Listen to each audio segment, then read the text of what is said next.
Bonjour mes bien-aimés, on se retrouve aujourd'hui autour d'un quart d'heure, une parole. Juste un petit récapitulatif de la vidéo d'hier. Vous vous souvenez du fil à plomb de la parole de Dieu. Si on s'aligne sur les points définis par Dieu, nous resterons debout. Et c'est exactement ce qu'a fait Habakkuk en disant ceci: moi, je vais rester à mon poste de garde, j'attendrai comme un guetteur sur le rempart pour savoir ce que Dieu me dira et comment il répondra à ma plainte. La question était celle-ci: êtes-vous, comme Habakkuk, positionné sur ces 5 piliers qui vont vous aligner sur la parole de Dieu et qui vont vous permettre de tenir debout? Et l'on avait vu qu'il était toujours possible, à tout instant, tant qu'on peut dire aujourd'hui, de se réajuster sur le fil à plomb de la parole de Dieu. La grâce est toujours avec nous tous les jours. La suite de la réponse de l'Éternel va être celle-ci. Deuxième réponse de l'Éternel pour Habakkuk. Cette réponse, elle va s'articuler autour de 4 réponses de l'Éternel. La première réponse: mets la vision par écrit.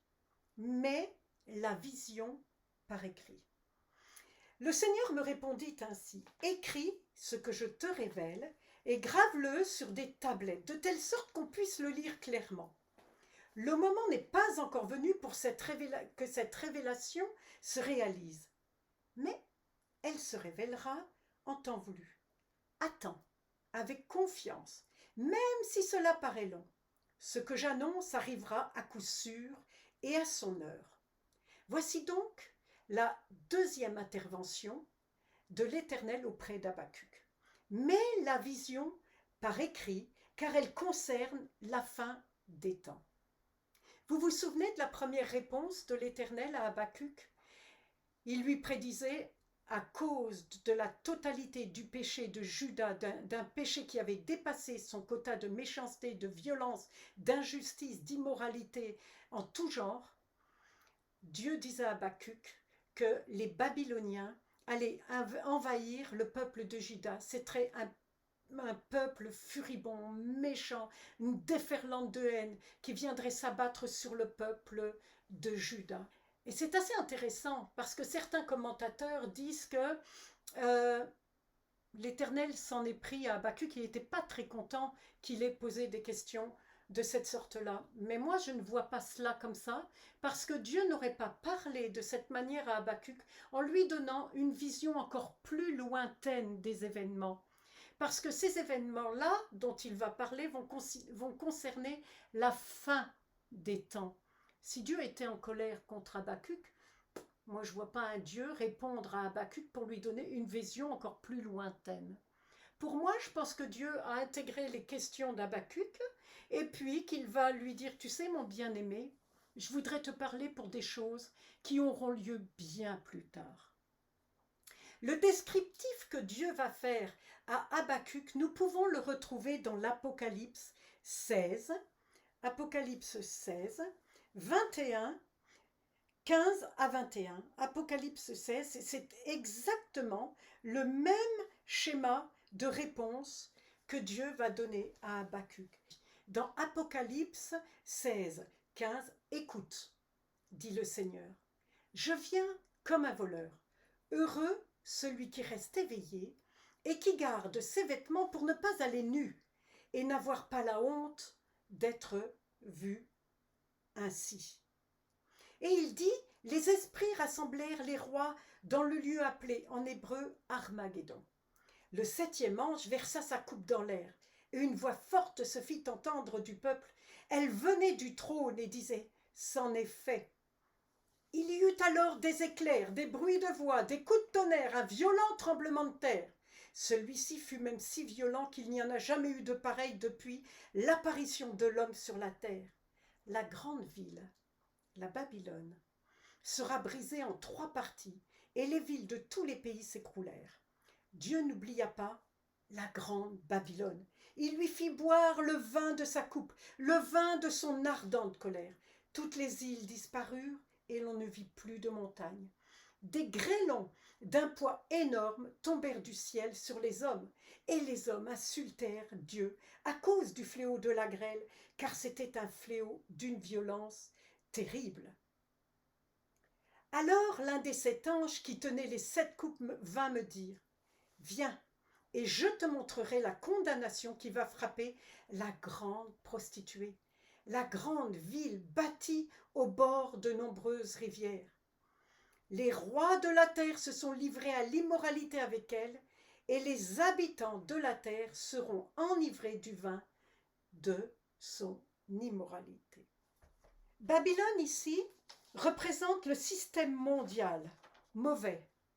Comme Babylone était à la fois le nom d'une ville corrompue et d'un empire marqué par l'immoralité et le culte des idoles, qui a pillé Jérusalem et déporté la population de Juda, vous pouvez lire ça dans 2 Rois 24-25 et dans les Chroniques, tout comme Babylone a été, si vous voulez, le pire ennemi des Juifs, l'Empire romain a été hostile aux chrétiens depuis le début du 1er siècle.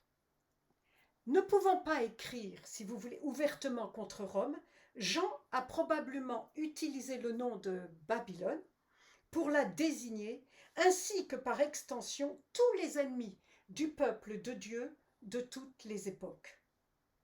Voici donc pourquoi Dieu va parler de Babylone à Habacuc. Revenons à Habacuc. Que va faire Habacuc par la suite? Le deuxième point va être ceci. Mon juste vivra par la foi.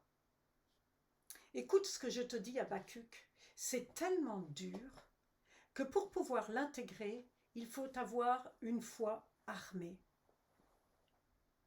Mais bien aimé, c'est vrai que ce que je dis là parle à la fois d'un envahissement, parle d'une destruction apocalyptique, c'est ce que Dieu annonce à Habacuc, mais il nous dit en même temps à nous aussi, tu sais, mon bien-aimé, ma bien-aimée, à travers ces circonstances, mon juste vivra par la foi. Est-ce que tu es basé sur la confiance totale en Dieu, qu'il est aux commandes de tous les événements, les circonstances, et qu'il règne sur les nations? C'est là qu'il t'attend, sur une base de foi positionnée profondément en Dieu à 100%. Pourquoi Dieu dit ça avant d'appeler les 5 malheurs, les malheurs qu'Habacuc va entendre? Il va y avoir un temps. Dieu dit que ce qui va arriver, fixe-le parce que c'est pour un temps lointain. Mais que va-t-il se passer entre le temps où Dieu parle à Habacuc et les temps apocalyptiques? Eh bien, c'est là que se trouve la période de l'Église. Une période où Dieu va interpeller tous les êtres humains. Mais bien aimé, ce n'est pas le plan de Dieu de détruire le méchant. Imaginez un peu cette situation. Je regardais hier Jonathan Daval. Vous avez d'un côté les parents qui pleurent une fille assassinée par son mari, et vous avez de l'autre côté une maman qui va voir son fils en prison et qui réclame la clémence des juges. Une justice où l'un réclame justice et l'autre réclame clémence. Voilà Dieu qui se trouve confronté entre ces deux options-là. Il ne veut pas que le méchant meure, mais qu'il se repente et qu'il vive. Mais il veut aussi faire justice d'une partie adverse. C'est compliqué, c'est un vrai dilemme. Et nous sommes à l'heure actuelle dans cette période de dilemme. Dieu veut juger, mais Dieu veut encore faire clémence à tout homme qui va se tourner vers lui grâce à Jésus. Cette période qui nous est offerte s'appelle la période de la grâce. Cette période, elle est marquée par la venue de Jésus sur la terre. Dieu a tellement aimé l'être humain, de qui que ce soit, méchant, pas méchant. Il fait luire son soleil sur les bons comme sur les méchants. Mais cette période-là, c'est un temps où Dieu dans son amour, parce que Dieu est amour, Dieu est bonté, désire que chaque être humain change ses voies et se tourne vers lui. C'est pourquoi il donne une chance à chacun, à chaque fois qu'on peut dire aujourd'hui, le Seigneur va dire aujourd'hui, si tu entends ma voix, n'endurcis pas ton cœur. Pourquoi? Parce qu'une période apocalyptique va arriver où là, ce sera tellement terrible que pourras-tu donner ton cœur à Jésus en cette période-là? Pour entrer dans le royaume de Dieu, il faut passer par la porte. Si je viens chez vous, mes bien-aimés, je suis bien obligée de frapper à la porte. Et si je veux vous voir, eh bien je frappe à votre porte et je viens voir la personne que je décide de venir voir. Mais c'est pareil pour entrer dans le royaume de Dieu. Si vous voulez aller voir Dieu, il vous faut passer par la porte. Et la porte, c'est Jésus. Mes bien-aimés, on n'entre pas et on ne va pas voir Dieu comme ça.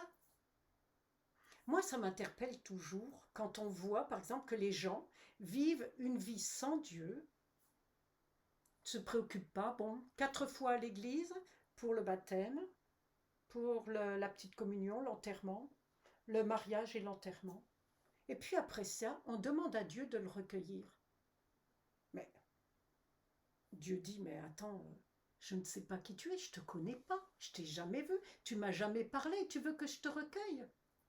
Soyons assez intelligents pour comprendre que si vous ne venez jamais me voir, que vous ne me connaissez pas, puis que vous frappez à ma porte, je dirais, excusez-moi, mais vous êtes qui? Mais c'est pareil pour Dieu. Si vous pensez que vous pouvez mener votre vie comme vous voulez, puis dire, tant mieux parce que Dieu est un Dieu bon et un Dieu de grâce, bien sûr que Dieu est bon, bien sûr que Dieu est un Dieu de grâce, bien sûr que Dieu est amour, mais Dieu est un Dieu de sainteté et de justice. Et vous ne pouvez pas entrer dans le royaume de Dieu sans passer par Jésus. Il est la porte des brebis. Nous sommes dans un temps de grâce. Jésus est venu pour sauver toute personne perdue. Il n'y a pas de bâton tombé pour lui. Tout être humain, Jésus a donné sa vie pour lui. Alors, qu'allons-nous faire? Profiter de cette période pour jouer, pour s'occuper de tout, s'occuper de sa personne, s'occuper de son bien-être, s'occuper de tout ce qui va bien pour nous, ou profiter de ce temps pour pouvoir lui donner notre cœur.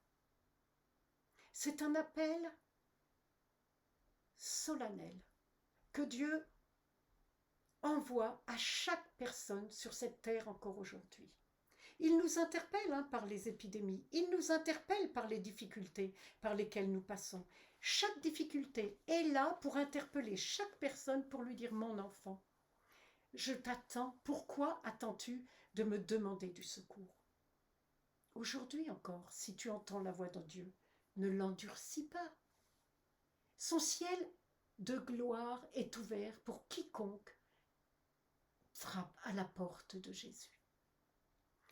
Jésus dit, tu sais, je ne mettrai pas dehors celui qui vient à moi. Et si tu dis, oui, mais tu sais, j'ai commis des choses tellement graves que même toi, tu ne peux pas me pardonner. Mais bien-aimé, Jésus est bien au-dessus de tout ça. Dieu est amour, c'est pas la gravité de tes péchés, c'est viens à lui tel que tu es. Et là, Jésus te recevra. Tu recevras le salut et tu seras en sécurité près de Jésus. À partir de là, tu pourras t'aligner sur « mon juste vivra par la foi » et tu ne seras pas atteinte par toutes les difficultés prévues par Dieu dans l'Apocalypse puisque son Église sera enlevée avant ces réalités. Alors, mes bien-aimés, que vas-tu faire aujourd'hui? Tu es dans cette fenêtre ouverte par Dieu. La grâce de Dieu coule encore aujourd'hui pour toi. Vas-tu la rejeter ou vas-tu la prendre pour toi? Tout le choix t'appartient, tu es libre. Tu es libre de faire ton bon choix. Que vas-tu faire? Dieu t'attend aujourd'hui. Donne-lui ton cœur.